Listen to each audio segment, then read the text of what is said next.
انسان کا سب سے بڑا دشمن باہر نہیں اندر ہے، وہ دشمن جسے ہم ہر روز اپنے ساتھ لے کر چلتے ہیں، جس کا نام ہے نفس۔ نفس وہ ہے جو گناہ کو خوبصورت بناتا ہے، خواہش کو ضرورت بنا دیتا ہے اور غرور کو حق سمجھوا دیتا ہے۔ اللہ تعالیٰ فرماتے ہیں سورہ یوسف کی آیت نمبر 53 میں، بے شک نفس تو برائی کا بہت حکم دینے والا ہے۔ نفس کو قابو کرنا اتنا مشکل کیوں لگتا ہے؟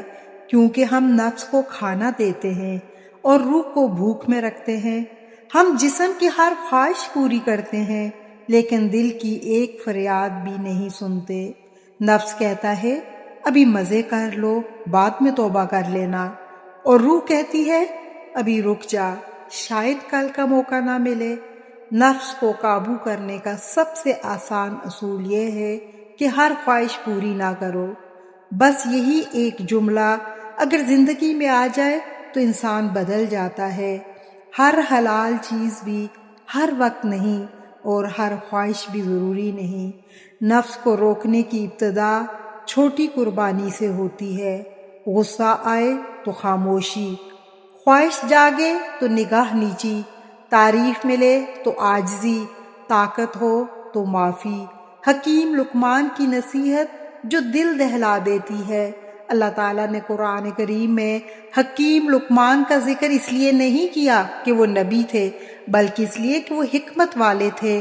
لقمان نے فرمایا، اے میرے بیٹے، دنیا ایک گہرا سمندر ہے، اس میں بہت سے لوگ ڈوب چکے ہیں۔ اگر اس میں اترنا ہی ہے تو تقویٰ کو اپنی کشتی بنا لو۔ یہ نصیحت نفس کے لیے زبردست ہے اور روح کے لیے شفا ہے۔ حکیم لقمان کا نفس کے بارے میں سنہرا اصول تھا، جس نے اپنے نفس کو پہچان لیا وہ اپنے رب کو پہچان گیا۔ نفس کو پہچاننے کا مطلب اپنی کمزوری مان لینا، اپنی غلطی قبول کرنا اور اپنی انا توڑ دینا۔ نفس کو قابو کرنے کے روحانی آسان مگر طاقتور طریقے: سب سے پہلا، خاموشی سیکھ لو۔ ہر بات کا جواب دینا عقل مندی نہیں ہے، کبھی کبھی خاموشی سب سے بڑی فتح ہوتی ہے۔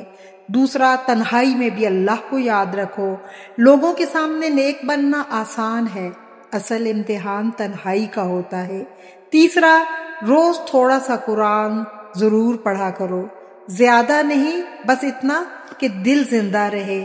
نفس کی ضد توڑو، دل چاہے تو بھی کبھی کم کھاؤ، کم بولو، کم سو، موت کو یاد رکھو۔ جو شخص روز موت کو یاد رکھتا ہے وہ کبھی گناہ پر دلیر نہیں ہوتا۔ حکیم لقمان کی سب سے دردناک نصیحت: گناہ کو چھوٹا مت سمجھنا۔ یہ نہ دیکھ کہ گناہ کتنا چھوٹا ہے، یہ دیکھ کہ جس کی نافرمانی ہو رہی ہے وہ کتنا بڑا ہے۔ یہ جملہ نفس کی گردن توڑ دیتا ہے۔ انجام: نفس کا غلام یا اللہ کا بندہ۔ آخر میں یہ سوال کہ لوگ کیا کہیں گے، یہ اصل سوال نہیں ہے، بلکہ اصل سوال یہ ہے کہ اللہ دیکھ رہا ہے۔ نفس کو قابو کرنے والا انسان فرشتہ نہیں بنتا، لیکن اللہ کا محبوب بندہ بن جاتا ہے۔ اللہ فرماتے ہیں، اور جس نے اپنے رب کے سامنے کھڑے ہونے کا خوف رکھا اور نفس کو خواہش سے روکا تو جنت اس کا ٹھکانہ ہے۔ سورہ نازعات کی آیت نمبر 40 اور 41۔ اے اللہ، ہمارے نفس کو ہمارا دشمن نہ بنانا، بلکہ اسے اپنی اطاعت میں دے دے، اور ہمیں وہ دل عطا فرما جو تجھ سے ڈرنے والا ہو۔